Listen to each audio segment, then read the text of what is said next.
सांगितलं। राज्यातील 963 शेतकऱ्यांच्या जमिनी त्यांच्या नावावर करणार असल्याचं बावनकुळे म्हणाले।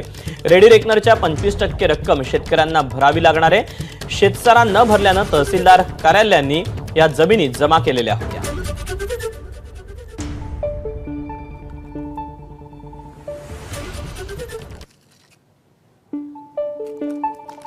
जुन्या काळामध्ये महसूल न भरल्यामुळे जमिनीचा त्या जमिनी सरकारने आपल्या नावाने केलेल्या आहेत किंवा त्याला आकारी पड जमीन म्हणून त्या ठिकाणी त्याचं डेझिग्नेशन केलेलं आहे। त्यामुळे त्या क्लास 2 च्या जमिनी झालेल्या आहेत।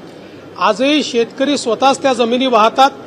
त्या काळात कदाचित दुष्काळ असल्यामुळे 40 वर्षापूर्वी 50 वर्षापूर्वी ते त्याचा शेतसारा भरू शकले नाहीत किंवा महसुली देणी देऊ शकले नाहीत। आता त्या जमिनींची किंमतही वाढली आहे। त्या जमिनी क्लास 1 मध्ये म्हणजे त्यांच्याच नावाने करता येतील याकरता आपण अमेंडमेंट कायदा शेतकऱ्यांनी शेतसारा न भरल्यामुळं तगाई न भरल्यामुळं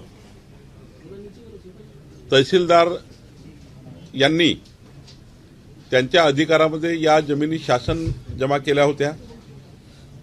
संपूर्ण 963 शेतकऱ्याच्या शेतजमिनी ज्या महाराष्ट्र शासनाच्या नावाने होत्या आता ही जमीन शेतकऱ्यांच्या मालकीची होणार।